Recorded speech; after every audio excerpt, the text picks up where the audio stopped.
Voilà. Avec les statistiques, vous comprenez, on se pose vraiment des questions et tout et tout. Alors, mais je vous ai dit, on parle aujourd'hui de la cirrhose de foie. Voilà aussi une autre pathologie qui fait des ravages. Peu connue, mais peu connue. Tueuse, silencieuse. Silencieuse, qui fait des ravages. Et je dirais qu'on ne sensibilise pas trop. Oui. Ça, il faut le dire ici. On entend cirrhose, c'est quoi? Il faut dire qu'en un seul mot, c'est cette altération, encore une description, comme Sandra Peignet l'a si bien signifié ce matin, des cellules du foie. Alors, c'est-à-dire c'est le foie qui est touché, qui atteint une déformation, une augmentation du volume du foie.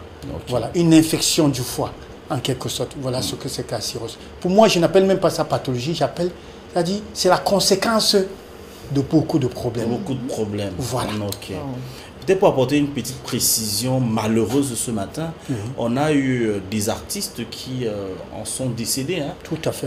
Parce qu'aux dernières informations, c'est ce qu'on avait donné comme information, comme raison. Notamment, il s'appelait comment Filingue Hiroshima. Et puis, de regretter mémoire... Je suis sûr que le Dr Lahaye ne va pas commenter ça.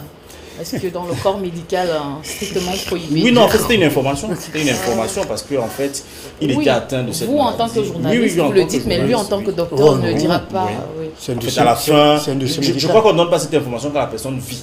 Mais quand la personne est déjà quand même partie, c'est au niveau de l'autopsie, du moins, c'est des éléments qu'on a pu retrouver. Les médecins ne disent pas, même quand le patient est décédé. N'est-ce pas? C'est strictement On a eu cette information qu'il était atteint de cirrhose au foie, et puis l'autre aussi, Essini Minja. Voilà. Donc,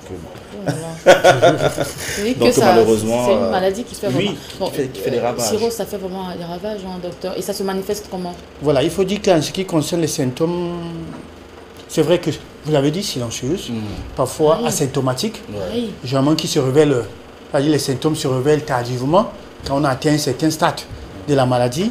Mais nous savons déjà qu'il y a l'amaigrissement, vous perdez du poids, une perte de poids inexpliquée, il y a toujours une fatigue, une pâleur, voilà, perte d'appétit, vous n'avez pas toujours faim, des nausées et une augmentation de l'abdomen.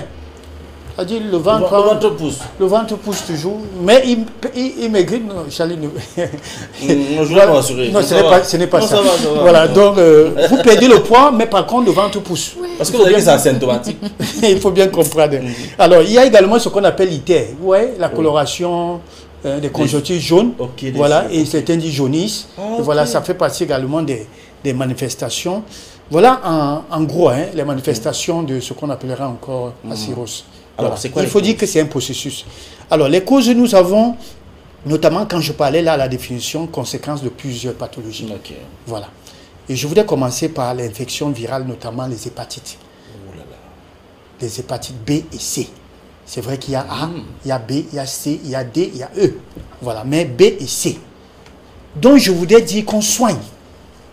Vraiment, on soigne. La prise en charge est réelle dans notre pays. Je voudrais parler des hôpitaux, bien évidemment. C'est vrai qu'il y a les tradipraticiens qui peuvent, voilà, qui proposent. Mais je dis on soigne au milieu hospitalier.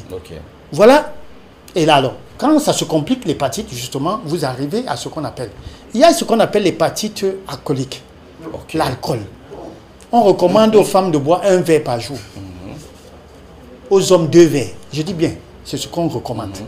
Mais il y a des gens, 2 verres par jour. L'OMS? Oui, c'est 1 verre d'alcool pour la femme. 1 verre pour la femme, 2 verres pour l'homme. En ce qui concerne l'alcool. Mais on va au-delà. Ça également, il y a l'hépatite alcoolique due à l'alcool. Nous avons également l'hépatite médicamenteuse. C'est-à-dire due aux médicaments. Et quand je parle des médicaments ici, il s'agit même des plantes. Alors, il y a un seul mot qui est toujours dans la tête, là on dit naturel. Qui dit naturel? Qui n'a pas d'effet secondaire. Il n'y a pas d'effet secondaire, il n'y a pas de complications et tout. Non, faites très attention. Même les plantes que vous prenez à tort et à travers, des médicaments, le paracétamol, en longueur de journée. Vous avez mal à la dent, c'est le para. Vous avez mal au dos, c'est le para. Vous avez sur le para. Les ibus, ça c'est très dangereux. Donc, et nous avons comme facteur, parmi les causes bien évidemment, il y a notamment cette malbouffe, parce qu'il faut dire qu'il y a ce qu'on appelle le foie gras. La graisse au niveau du foie. Ça, c'est très dangereux. Et ça, c'est dans la malbouffe, bien évidemment. Voilà les différentes causes. Il y a également comme facteur le surpoids, diabète, hypertension artérielle. Donc, voilà. Taux d'alcool élevé, malbouffe et tout. Ok. Donc, mauvaise hygiène de Docteur vie. Larry, Oui, tout à fait. il y a aussi, comment on appelle ça? C'est le fort le dental et tout. Peut-être c'est le moment d'arrêter aussi parce qu'il pourra avoir des complications. Et whisky en sachet. On va Oui, mais parler bien sûr. des complications possibles. Oui, des complications possibles, ça nous le savons. Oui. Qui dit cirrhose, je voudrais dire déjà, c'est l'avant-cancer. Ok. Je voudrais appeler ça comme ça. Parce que le risque est plus grand hein, Ok. de tomber directement. Direction En ce qui concerne le oncologie, cancer et l'oncologie, comme vous l'avez dit. Et alors, quand on arrive à ce stade-là, il n'y a plus rien à faire. Quand vous faites un cancer du foie, qu'est-ce qu'on pourra encore faire pour vous? Déjà que la cirrhose du foie tue. Si oui, déjà que la cirrhose du foie, dit justement, tue. Si lui fait la greffe du foie, alors, combien ça coûte? Pourtant, on pouvait bien éviter, ne pas arriver jusqu'à ce stade. Il y a certains qui vont jusqu'en Inde, Oui, 30 qui millions, reviennent. oui. Vous voyez, ce qui m'a très intéressé ce matin, c'est cette dame qui parle justement de l'Inde, qui a pu... Je dis, c'est bien beau. Permettez-moi, je ne veux pas tirer sur la dame. Je dis, c'est bien beau. Mais il y a, vous voyez, les statistiques qu'on donne aujourd'hui pour le cancer du sein et tous les autres, c'est tout simplement pourquoi? Parce que les gens sous-estiment. La maladie. Non, pas la maladie. Ok. Le plateau technique du Cameroun. Ok. On se dit que certaines pathologies, il faut toujours. Vous imaginez, vous êtes en train d'accompagner un patient. Il entend que dans telle structure, il y a les Indiens qui sont arrivés. Seulement leur présence. À la polyclinique telle. Ils abandonnent. Ils disent que je m'en vais aussi voir là-bas. Ils abandonnent. Pourquoi? Parce qu'on dit que l'Inde, excusez-moi de Parfois, ce sont les Libanais qui vont ici à quoi? Non, vraiment, je ne veux pas tirer. Je ne dis pas qu'on ne fait pas la haute médecine en Inde, mais faites très attention, s'il vous plaît. C'est la même chose en ce qui concerne les hépatites. Toutes les pathologies, le complexe. Vous entendez, vous n'êtes pas stable. Quand vous entendez que le chlamydia non tel, non, il y a un papa là qui dit qu'il terrasse, il détruit en un seul jour le chlamydia. Vous laissez ce que vous avez commencé, vous courez, et au fur et à mesure, voilà ce qui se trouve. Quand on dit tradipraticien, que c'est un béninois, non, on lui fait confiance. Non, je ne voulais même pas parler de tradipraticien, je voulais parler de la médecine conventionnelle. Donc, franchement, en ce qui concerne cette pathologie, comme je l'ai évoqué tout à l'heure là, ça c'est la conséquence de plusieurs problèmes. Ok. Oui, l'alcool, il faut faire très attention. Les hépatites C et B, il y a le vaccin contre l'hépatite B. Il y a la prise en charge contre l'hépatite C au Cameroun. On soigne, je dis avec les comprimés. Au point où vous allez à l'hôpital, on fait les tests, c'est négatif. Il faut que les gens comprennent ça. C'est noté, docteur. Et les vaccins sont disponibles à Bonanjoa. Il y a tout un centre là-bas. Tout à fait, voilà. Alors, parlons de on la ne fait pas prévention. seulement les vaccins quand on veut voyager, quand on veut aller en Europe. Ça, il faut le préciser. Prévention. Voilà. En ce qui concerne la prévention, ça, nous l'avons embrayé. Ça, il faut dire une hygiène de vie. Charlie, ça, il faut le dire. Parce que plus vous mangez tard, vous mettez en difficulté votre foie. Le foie, je dis, je voudrais même dire que c'est l'industrie de notre corps. Je voudrais même dire que c'est l'organe le plus important. Parce que c'est lui qui sélectionne ce qui est bien et ce qui est mauvais. Il envoie, c'est tout un processus. Le foie, c'est l'industrie. Alors, à chaque fois que vous mangez tard, c'est un problème pour votre foie. À chaque fois que vous dormez mal, c'est un problème pour votre foie. À chaque fois que vous êtes stressé, vous déprimez, c'est un problème pour votre foie. Donc, c'est une hygiène de vie, c'est l'alcool. On ne demande pas de ne pas boire. L'alcool, là, c'est bien fait, je ne dis pas non. Mais faites très attention. Il faut connaître vos antécédents. Si vous connaissez vos antécédents, quand on vous dit arrêtez, arrêtez. Alors, maintenant, la malbouffe, comme je dis, on ne demande pas de ne pas manger. Mangez même 10 plats, mais respectez les heures du repas. Ça aussi, c'est important. Voilà, et évitez de boire l'huile. Parce que je l'ai souvent dit, le bon repas, ce n'est pas de l'huile. Oui, ce n'est pas de l'huile. On peut préparer. D'ailleurs, tous les aliments contiennent des lipides. Nous avons vu à l'école primaire. Le poisson qu'on prépare là contient déjà des lipides. On n'a même plus besoin d'en verser. Voilà. Donc voilà, la prévention passe par là et ça passe également par des tests, ça passe par les vaccins. Peut-on en guérir? Oui. Guérir, cirrhose, je dirais pas oui. Mais des maladies qui justement vont à la conséquence de ce qu'on appelle la cirrhose, on peut prendre en charge. Comme ce que nous sommes en train d'énumérer. Mais quand vous arrivez déjà à la cirrhose, dernier stade, je vous assure, vous irez même en Inde, vous allez rentrer au Cameroun et on va vous enterrer. Donc faites très attention, à moins, comme je dis, la greffe. À combien ça coûte?